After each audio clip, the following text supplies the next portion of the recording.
এসআইআর-এ প্রথম পর্বে চূড়ান্ত তালিকা প্রকাশের পরই বিড়ম্বনায় বহু ভোটার।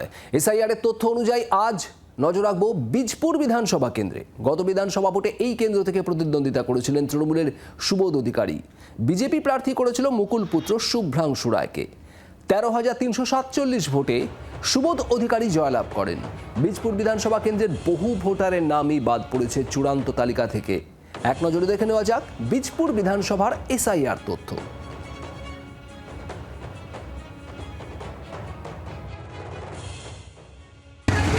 পুরে যা ছিল তাই থাকবে, নাম বাদ গেলেও কি না বাদ দিলেও কি বীজপুর বিধানসভা সুবোধ থেকেই জিতবে।